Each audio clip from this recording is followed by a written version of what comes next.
Hey there, welcome back to Reddit Stories, Cookie Edition. Make sure to like and subscribe to the channel for more Reddit stories. Wife wants us to move to her hometown to be closer to her AP. May 28th.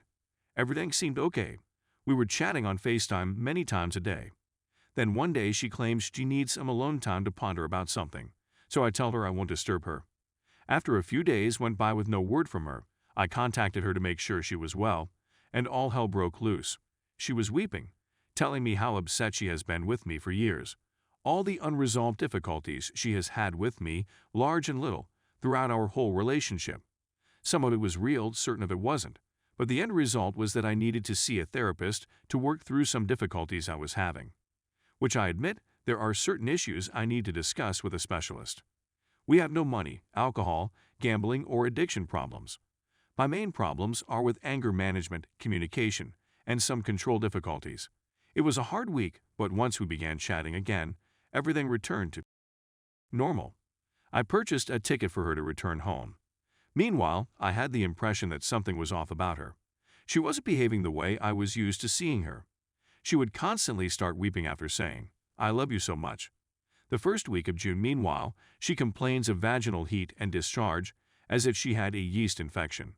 She was diagnosed and treated for a yeast infection, and I joked with her about getting an STD test as well. She did receive an STD test, which came out negative, but the vaginal problem persisted. June 23rd. She returns home and the next day arranges an online appointment with a doctor to get tested again, and when she speaks with the doctor, she walks out onto our balcony and closes the door. That was a major red flag for me since she never, ever talks on the balcony. She did it again to chat to her closest buddy, which I thought was strange. I had a feeling something was wrong. Later that night, I examined her phone to see if there was anything unusual in her texts or browsing history. Another red flag was that she wiped her complete browser history while in Arizona. Then I come across a snapshot of text conversations she deleted but was still in a deleted folder, and they were between her and another man when she was changing planes in Atlanta. She was irritated with him since he failed to show up for the dinner they had arranged the night before she went for her homeland. I then searched through her phone records, noting how many times she texted or contacted his number. And she'd been in touch with him for 5 days before we had our first real chat about marital difficulties. I confronted her and discovered that he had been a long-time high school crush of hers, and she had seen him at the club one night while out with her pals. She kissed him at the bar and followed him home at night. She met him 3 more times in a public park after that, and she intended to visit him for dinner one more time before returning to me. He didn't come up on the last night, and she understood he was taking advantage of her. She said that the day following her first encounter, she felt awful and knew she had wrecked our marriage. She continued to meet him because she felt that our relationship was gone, she was lonely, and she needed a guy to give her attention and confidence. We were still communicating throughout that period she was seeing him, and she contacted him often after we spoke. There are simply a lot of emotions for me to handle right now. She claimed she went home with him because she was frustrated with me, and when she met an old acquaintance from her past, she gave in to temptation. I was even more outraged that her closest friends allowed her go home with another guy and didn't warn her that what she was doing was wrong the whole time she was there. 3 of her closest friends were aware, and none of them advised her to quit. She should have known better, and I'm simply mad at all of them. I questioned her why she came back to me instead of simply staying there. She said she wanted to come back and work on our marriage, that she wanted to be with me, and that she recognized she would never find another guy who loves her as much as I do. I honestly believe her. I think her encounter with this guy shattered her. I've been the only guy she's ever been with, so I understand a human urge to try something new when the opportunity arises, but a marriage promise needs to mean something.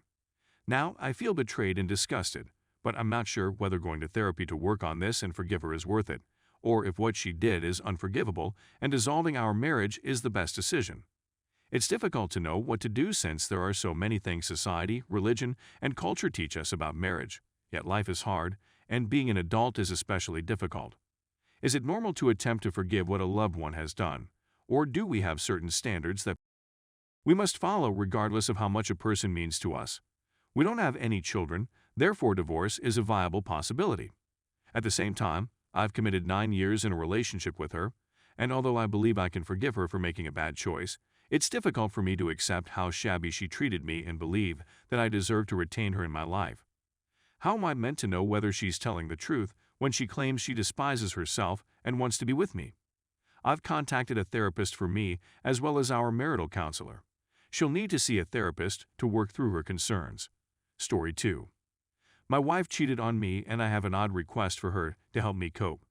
So to give you some context, the wife and I were having some difficulties because she suspected I had stolen money from a business partner and lied to her about it. I tried trying to explain to her that it was a mistake and that it was not true, and I'd even provided her evidence that I didn't do it, but she decided to listen to other people over me and filed for divorce on 10/6. She began chatting to a man after she filed for divorce, by happenstance, not on purpose, and she never cheated on me before the divorce. I know this for a fact. Over the following several months, I fought to establish my innocence, and I sent all of my paperwork to her attorney so that they could provide her with a third-party view. During this time, she became closer to this person, and on 11/21, she lied to me about where she was going and went to have with him. On 11/27, I discovered she was messaging this person and questioned her. She told me that nothing had transpired. At the same time, her lawyer finally returned and declared, "Yep, your spouse is innocent, clear as day." On 11/28, I discovered via my own investigation that she had with him, and I spent the following week working out how to approach her. We agreed to call off the divorce on December 3rd, despite the fact that I knew she cheated and she had no idea I knew. So I approached her on 12/4 and informed her that I knew something more had occurred and that if this marriage is going to succeed, she needed to tell me now. She acknowledged to having and I admitted to knowing.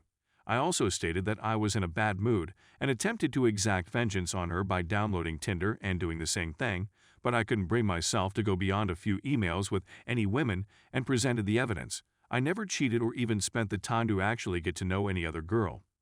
Now I'm attempting to deal with everything she did, including filing for divorce based on a rumor, publicly bad-mouthing me, selling her wedding ring, and screwing another person. She continues to beg and plead for me to take her back, and a big part of me wants to because I keep justifying her infidelity by telling myself that we were in such a bad place together and the divorce was filed before she did it. So maybe we can heal. With professional help. Or maybe not, but I love her enough to give a fair shot.